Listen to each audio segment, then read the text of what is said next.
big man. Boss sits there.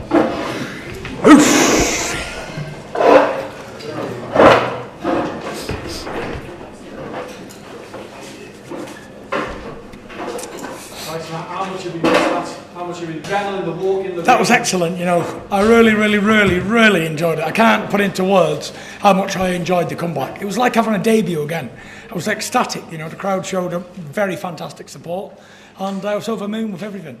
Was it everything you expected once you stepped into the ring? 100%. Look, I started the fight with a kiss, and we ended it with a bit of dancing and a couple of punches, and I enjoyed it, you know. It was about coming back, getting some ring rust off, getting under the lights again, like I said, having a little dance under the lights and just getting used to being back in the ring. It's been a long time and I'm happy to be back. It's a bit of a loose. He did. I was enjoying myself too much in there, and I apologise to the referee, but it is entertainment. So where's this take you now? What's your next step? Well, I've just been told by Frank I'm fighting again in Belfast on August the 18th. The show continues, the road show moves to Belfast. Can't wait.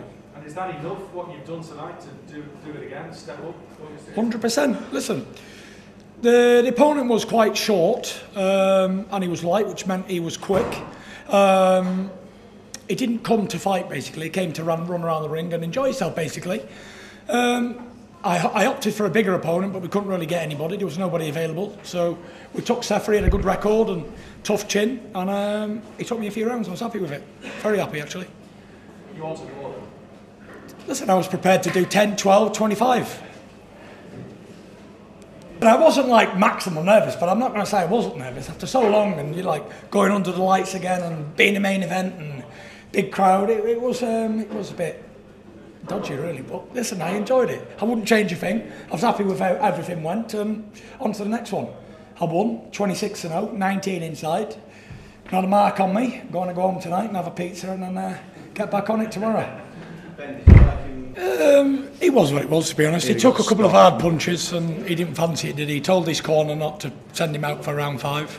And I was saving him for round 5 because I said to everyone I'd knock him out in round 5. He got caught with that uppercut, I think, in the 4th round. He got clipped with and turned his head. I think that was it. Then he didn't want to know. Simple as that. Listen, I was fit, I was ready.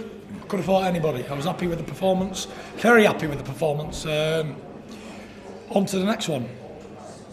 No, listen, I'm not really bothered. I'm ready. I've trained hard. I've done a lot of training. 6 months to be precise. I'll pick your opponents. Whoever they pick. Doesn't really matter to me. They're all the same anyway. Whether it's Sefer or whether it's whoever, they're all the same really, and the outcome will always be the same. I'll always win because all I do is win, no matter what. And that's it. Listen, they're all bums anyway. Wilder, Joshua, Parker, whoever else, they're all shit. They're all as good as Manuel Sefer, whatever his name was. And listen, I'll have a world title by the end of the year, no problem.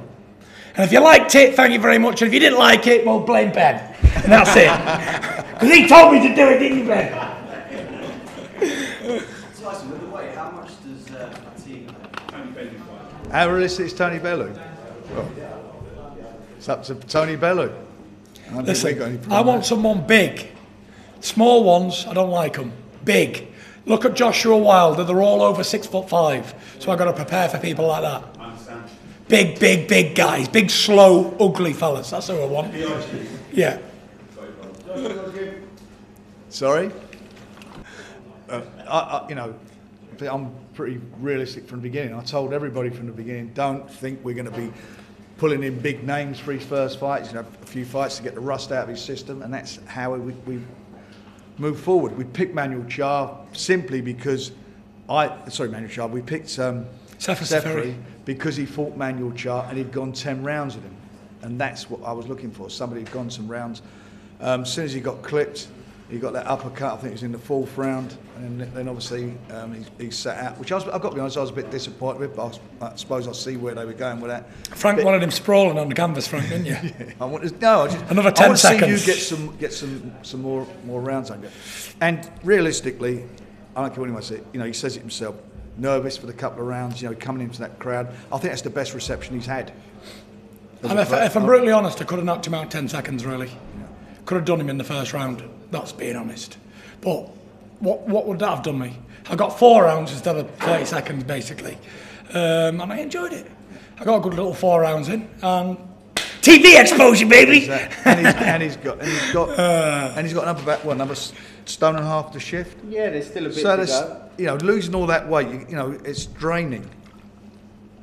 And I think he's done brilliantly, you know, in doing that and getting to where he's at. So a bit more weight off, and I think it's just step up each time. The 2 champions, Wilder and Joshua, are both out of action anyway, so no way that fight was going to... He would have taken him for his first fight back, Anthony Joshua, I know that for a fact.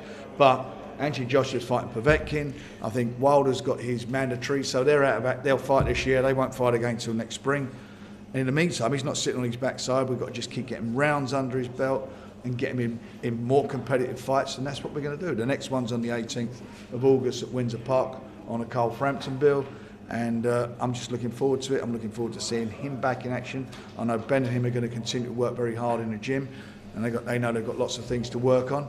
And he's happy. He's in a good place, and the public love him. They like him, and I'm pleased for him that he's finally getting.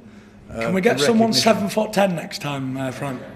So nobody's I'll got any stretch complaints. At a stretch. What's a realistic time scale for, you know, if you're talking world heavyweight unification? Well, those 2 guys are tied up, aren't they? That's the point. That's the point of it all. They're tied up. They've both got fights, and they ain't going to fight twice this year.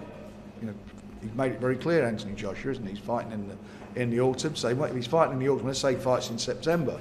If it is September, he ain't going to fight in December. That's for sure.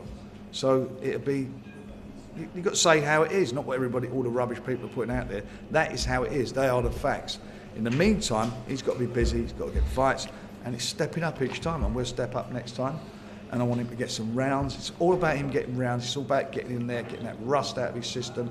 And tonight was the first major step, and that was a great step to get in there, get that nervousness away, get on with it, and do what he had to do. And this is a process, as I said from the beginning. We'll work through it at our speed. Nobody else is going to dictate what it is. At our speed, the objective is for him to get back the belts he didn't, he never lost in the ring, and that is going to take, a bit of time.